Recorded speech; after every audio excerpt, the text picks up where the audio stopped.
Plotinus was an ancient Greek philosopher who lived around 204–270 AD. He was known for his teachings on the One, a concept central to his philosophy.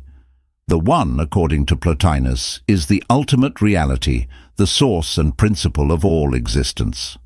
It is beyond all attributes and characteristics, transcending even the realm of thought and understanding. For Plotinus, the One is the highest and most perfect form of existence. It is pure simplicity, beyond all multiplicity and complexity. It is not something that can be grasped by the intellect or described in words. Instead, it is to be experienced through a process of mystical contemplation, where the individual soul seeks to unite with the One and transcend the limitations of the material world. The One is the source of all being, the source from which everything else emanates. It is the origin of the entire cosmos, the ground of all existence. From the One emanate the nous, or divine intellect, which in turn gives rise to the world soul, and finally, the material world. Plotinus believed that the ultimate goal of human life is to return to the One, to reunite with the source from which we came. This journey involves transcending the distractions and illusions of the material world and turning inward to the soul's true nature. Through contemplation and philosophical inquiry, the individual can come to know the One and ultimately achieve union with it. To achieve this union with the One, Plotinus advocated a life of virtue and philosophical contemplation. By cultivating virtue and purifying the soul of worldly desires and attachments, the individual can become receptive to the divine presence of the One. Through practices such as meditation, self-reflection, and philosophical study, the soul can gradually ascend the levels of reality and come closer to the source of all being.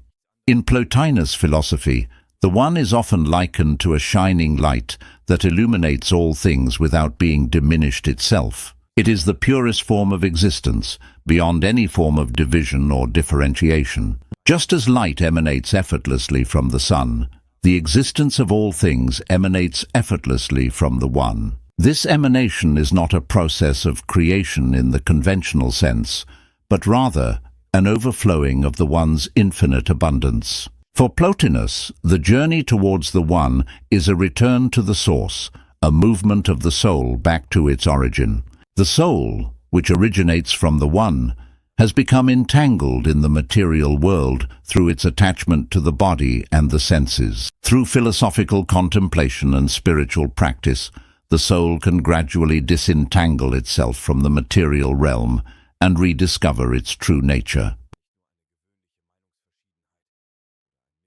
The path to the One involves a process of purification and self-transformation. The individual must strive to overcome the distractions and temptations of the material world, purifying the soul of all impurities and attachments. This purification is not easy and requires discipline, dedication, and perseverance. It is a lifelong journey of self-discovery and self-realization. Plotinus believed that the human soul possesses an innate longing for the One, a yearning to return to its divine source. This longing is often obscured by the distractions of the material world, but it can be awakened and nurtured through philosophical inquiry and spiritual practice. By turning inward and seeking the source of true happiness and fulfillment, the individual can begin to awaken to the reality of the One. Ultimately, for Plotinus, the realization of the One is the highest attainment possible for the human soul. It is the culmination of the philosophical quest, the fulfillment of the soul's deepest longing. Through union with the One, the individual transcends the limitations of the material world and experiences the highest state of bliss and enlightenment. This union is not a merging of the individual into the One, but rather a recognition of the eternal unity that underlies all existence. In summary, Plotinus's teachings on the One offer a profound vision of reality as a divine unity from which all things emanate. The One is the ultimate source of existence, beyond all attributes and characteristics. The journey towards the One involves a process of purification and self-transformation, leading to union with the divine source of all being. Through philosophical contemplation and spiritual practice, the individual can come to know the One and realize the highest purpose of human life.